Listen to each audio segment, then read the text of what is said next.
नमस्कार मेरे प्रिय साथियों, स्वागत है आपका अपने चैनल स्टडी बिहार में।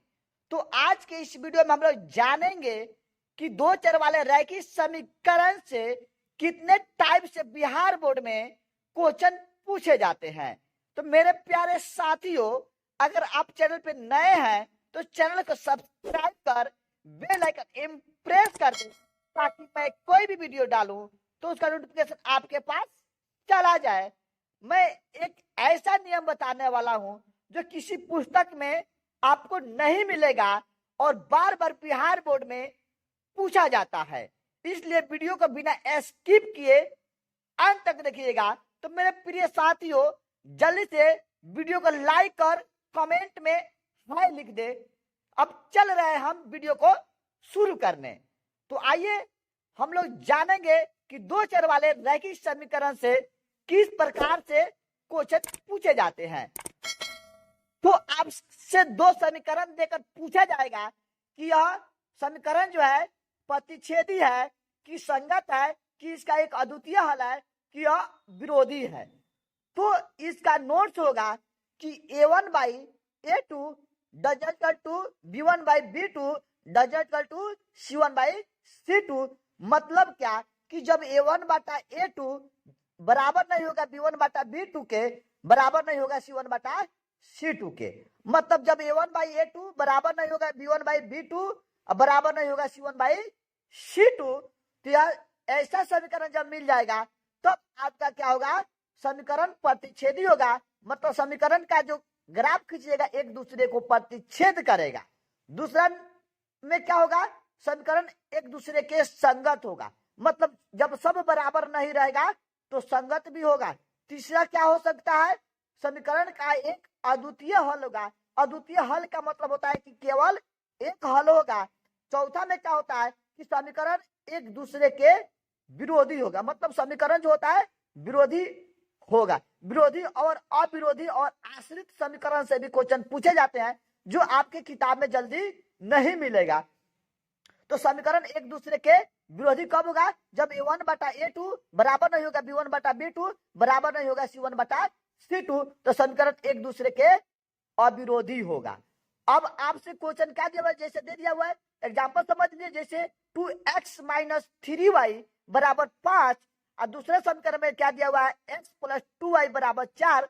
और इसको कहेगा कि यह समीकरण जो है प्रतिच्छेदी है कि संगत है, कि अद्वितीय हल है, कि अविरोधी है। तो आपको क्या करना है कि a1 बटा a2 मतलब पहले का समीकरण का a से गुणा a1 होगा, दूसरा का समीकरण का a से गुणा जो होता है a2 होगा। तो a1 बाई a2 मतलब 2 बाई 1। उसके बाद b1 बाई b2, तो समीकरण एक का जो y का गुणांक होगा b1 का होगा, समीकरण 2 का जो y का गुणांक होगा वह b2 होगा। तो b1 का मान -3 और b2 का मान क्या हो जाएगा, 2 हो जाएगा, तो -3/2। उसके बाद क्या देगा c1 बाई c2, तो c1 के मान समीकरण पहले का समीकरण का जो मान होगा c1 होगा और दूसरा समीकरण का मान जो होगा c2 होगा। तो c1 का मान 5 हो गया और c2 का मान 4 हो गया। तो देखिए 1/2/1 का जो मान हुआ 2 हो जाएगा और -3/2 एक दूसरे के बराबर नहीं है, तो एक दूसरे के बराबर बराबर अगर काट दीजिएगा तो वह बराबर नहीं माना जाता है। उसके बाद -3/2 और 5/4 के बराबर नहीं है, तो इसको काट दीजिएगा। जब सब बराबर नहीं है तो यह प्रतिच्छेदी हो सकता है, संगत हो सकता है, इसका एक अद्वितीय हल होगा। उसके बाद यह समीकरण जो होगा एक दूसरे के विरोधी होगा। ऐसे रहेगा जब सब बराबर नहीं रहेगा तो यह 4 को क्या हो सकता है, चारों प्रकार से आपसे क्वेश्चन पूछा जा सकता है। अब दूसरा नियम देखिए। दूसरा नियम क्या कहता है कि जब a1 बाई a2 बराबर होगा b1 बाई b2 बराबर नहीं होगा c1 बटा c2। मतलब a1 by a2 b1 by b2 बराबर होगा और c1 बाई c2 जो है बराबर नहीं रहेगा, तब क्या होगा, तो समीकरण एक दूसरे के समांतर होगा। समीकरण एक दूसरे के समांतर होगा। दूसरा में क्या करेगा, समीकरण एक दूसरे के असंगत होगा। तीसरा में क्या करेगा, समीकरण का कोई हल नहीं होगा। मतलब इसको हल कीजिएगा तो इसका हल नहीं निकलेगा। चौथा में क्या करेगा, समीकरण एक दूसरे के विरोधी होगा। मतलब विरोधी जब एक बराबर आ एक बराबर नहीं रहेगा तो वह विरोध करेगा और सब बराबर नहीं रहेगा तो वह अविरोधी होता है। तो इसका जैसे देख लीजिए समीकरण इसी तरह दो गो समीकरण दिया रहेगा, आप पूछेगा कि यह समीकरण संगत है कि असंगत है कि समांतर है कि इस समीकरण का कोई हल नहीं है, विरोधी है कि अविरोधी है कि आश्रित है, ऐसे क्वेश्चन पूछा जाएगा। दूसरी तरफ पहले समीकरण का एक से गुणांक जो है 2 हो गया, दूसरा समीकरण का एक से गुणांक क्या हो गया 6 हो गया, तो ऊपर वाला क्या हो गया a1 और नीचे वाला a2। अब यहाँ दे दिया आपको, क्या दे दिया कि x का गुणांक पहले का समीकरण में a1 और दूसरा समीकरण में x का गुणांक a2, तो यहाँ 2/6 हो गया। फिर y के गुणांक और y के गुणांक दिया है दोनों समीकरण में, तो एगो b1 और एगो b2 हो गया, तो -3/9 हो गया।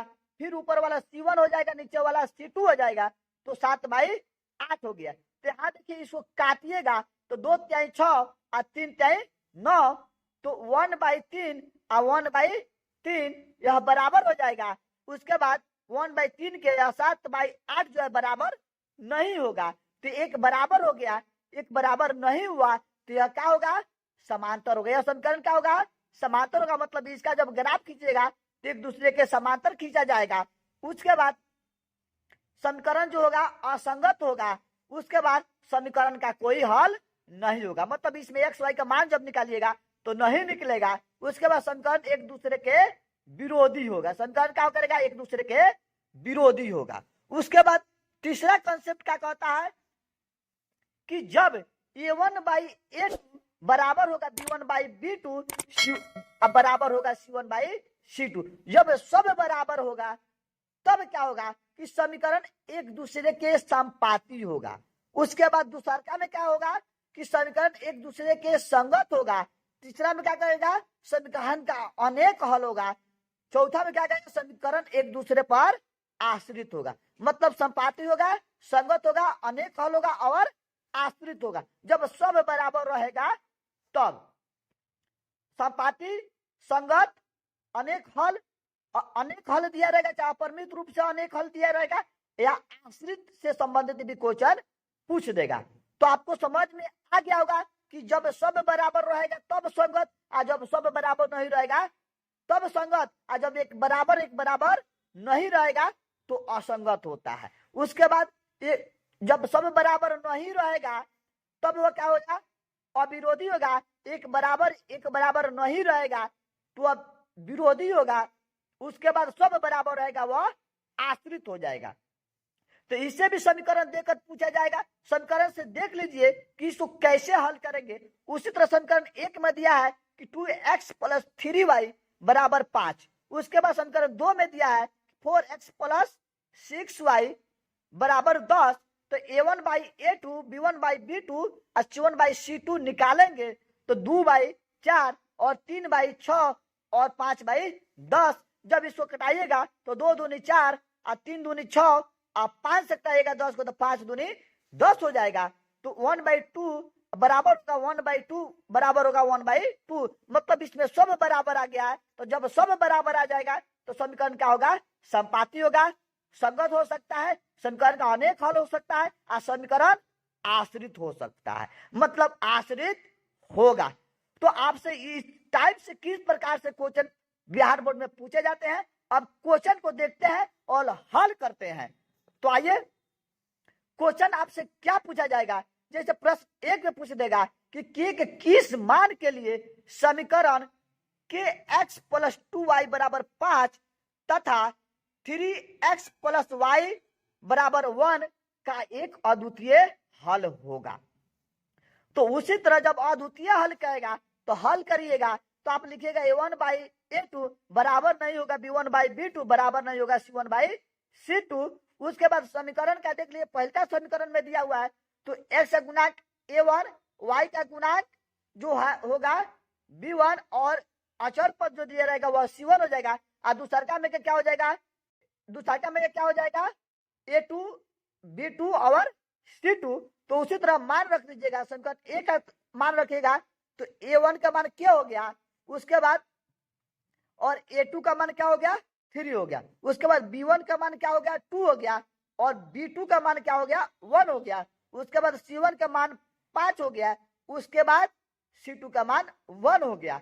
अब इसमें जब कहता है सब बराबर नहीं है तो उसी तरह इसमें क्या कीजिएगा, जब सब बराबर नहीं कहता तो सब बराबर नहीं है तो आप केवल जहाँ के रहेगा उसके संबंधवा से उसके जस्ट बाद वाला से संबंध का कीजिएगा, दिखा दीजिएगा, इसी को बराबर कर दीजिएगा। जैसे k/3 2/1, इसी को बराबर है 5/1 से कोई मतलब ही नहीं रह जाएगा, तो इसी को आप ऐसे कर दीजिएगा, बराबर नहीं होगा। तो जब k/3 2/1 कीजिएगा तो 4 से गुना कीजिएगा तो k में 1 से गुना कीजिएगा तो 1 हो जाएगा, और 3 में 2 से गुना कीजिएगा तो 3 दूनी 6 हो जाएगा। तो बराबर k/6, मतलब k 6 के बराबर नहीं हो सकता, मतलब k का वैल्यू जो होगा 6 के मान के बराबर नहीं होगा। इस तरह से आपसे क्वेश्चन पूछे जाएंगे। उसके बाद आपसे एक अद्वितीय हल भी पूछ सकता है कि मतलब k के किस मान के लिए संकर इतना प्रतिच्छेदी होगा या संगत होगा या अविरोधी होगा। इस तरह से अद्वितीय हल न देकर इस तरह से भी पूछ सकता है, तो इस पर भी ध्यान दीजिएगा। उसके बाद दूसरा क्वेश्चन देखिए, कह रहा है कि k के किस मान के लिए रैखिक समीकरण 2x - ky बराबर 12 एवं x - 3y बराबर 2 का कोई हल नहीं होगा। अब कह रहा है कोई हल नहीं होगा, तो कोई हल नहीं होता है तो उसका नियम क्या कहता है, a1/a2 बराबर होता है b1/b2 बराबर नहीं होता है c1/c2 के। तो उसी तरह इसका मान रखिएगा, तो a1 का मान क्या हो जाएगा, पहले का समीकरण में a से गुणा रखिएगा, b1 का मान उसी तरह पहले के समीकरण का y का गुणा, और c1 का मान जो होगा अचर पद होगा, तो उसी तरह दूसरा का समीकरण से मान रखिएगा। तो a1 का मान क्या हो गया 2 हो गया, उसके बाद a2 का मान क्या हो गया 1 हो गया, उसके बाद b1 का मान -k हो गया और b2 का मान -3 हो गया, उसके बाद c1 का मान क्या हो गया 12 हो गया, c2 का मान 2 हो गया। उसके बाद जब माइनस है यहाँ -k में -3 में दोनों में माइनस है तो माइनस माइनस काट दीजिएगा, ऊपर नीचे है तो कट गया, भाग दीजिएगा तो कट गया, वो प्लस हो जाएगा। तो जब क्या कीजिएगा 2/1 आप बराबर 3 कीजिएगा तो आपका आंसर क्या निकल कर आ जाएगा, क्रॉस मल्टीप्लिकेशन कीजिएगा तीसरा तीसरी तो 1 से k में गुना कीजिएगा तो क्या हो जाएगा, 3 दूनी 3 में 2 से गुना कीजिएगा तो वह क्या निकाल देगा 6 निकाल देगा, तो आपका 6 आ जाएगा। इसको जब बीच में k दिया रहेगा तो इसके भी बराबर कर कर देख लीजिएगा, तो यहाँ कह रहा है कि बराबर नहीं है, तो उसी तरह जब k/3 और 12/2 कीजिएगा तो तीसरा तीसरी चाहे यहाँ क्या कीजिएगा 12 2 से कटने वाला है तो 6 दूनी 12 हो गया, उसके बाद 6 में 3 से क्रॉस मल्टीप्लिकेशन कीजिएगा तो k बराबर क्या हो जाएगा 6 का 18 हो जाएगा। तो k=18। तो आपका ऑप्शन में जो 4 ऑप्शन के दिया रहेगा, 2 नंबरिया क्वेश्चन देगा तो ऐसे बनेगा, 4 ऑप्शन में तो दिया रहेगा तो देखिएगा 6 दिया होगा, k बराबर 6 दिया होगा, नहीं तो k मतलब k बराबर नहीं होगा 18 दिया रहेगा ऑप्शन में, तो यही 2 दिया रहेगा तो खोजकर मार लीजिएगा, यही 1 दिया रहेगा तो नहीं तो दोनों दिया रहेगा। उसके बाद आपसे तीसरा टाइप से क्वेश्चन क्या पूछेगा कि k के किस मान के लिए रैखिक समीकरण x - 2y बराबर 3 एवं 2x - ky बराबर 6 के अपरिमित रूप से अनेक हल होगा। तो इस तरह से क्वेश्चन जब आपसे पूछा जाएगा तो आप क्या कीजिएगा, जब अपरिमित रूप से अनेक हल कहेगा तो अनेक हल कहेगा तो इससे भी आपका क्वेश्चन अनेक हल कहेगा तो संपाती भी पूछ सकता है, उसके बाद संगत भी पूछ सकता है और आश्रित होगा। आपसे ये भी क्वेश्चन लिख सकता है कि k के किस मान के लिए इतना और इतना का जो होगा एक दूसरे पर आश्रित होगा, ऐसे भी आपसे क्वेश्चन पूछा जा सकता है। तो आपको इसको कैसे बनाना है, इसको बनाने के लिए आप क्या कीजिएगा कि उसी तरह a1/a2 बराबर कीजिएगा b1/b2 बराबर कीजिएगा c1/c2, क्योंकि अपरिमित रूप से अनेक हल कर रहा है तो अनेक हल करने के लिए क्या होता है, अपरिमित रूप से अनेक हल होता है तो सब बराबर होता है। उसके बाद a1 का मान क्या हो गया 1 से गुना नहीं कुछ है तो 1, a2 का मान क्या हो गया 2 हो गया, उसके बाद b1 का मान क्या हो गया -2 हो गया और b2 का मान क्या हो गया -k हो गया, c1 का मान क्या हो गया 3 हो गया और c2 का मान क्या हो गया 6 हो गया। तो उसी तरह जब क्या कीजिएगा 1/2 अब बराबर कीजिएगा -2/3 के तो माइनस माइनस काट दीजिएगा, प्लस हो जाएगा, तो क्या निकालिएगा, अब क्रॉस मल्टीप्लिकेशन कीजिएगा तो 1 से के में गुना कीजिए तो के हो जाएगा, और 2 दूनी 4 हो जाएगा। तो के का मान आपका क्या हो गया, 4 हो गया। आज जब बराबर सब दिया है तो इधर से भी निकालिएगा तो 4 ही आएगा, तो इसलिए एक ही को निकाल कर छोड़ दीजिएगा। अगर ऑप्शन वाला दिया रहेगा तो ऑप्शन देकर मार दीजिएगा, और नहीं तो सॉल्व करने वाला कहेगा तो ऐसे ही हल कीजिएगा। तो मेरे प्यारे साथियों, अगर वीडियो अच्छा लगा हो, आपको समझ में आ गया हो, तो वीडियो को शेयर और लाइक करना ना भूले। जय हिंद, जय भारत।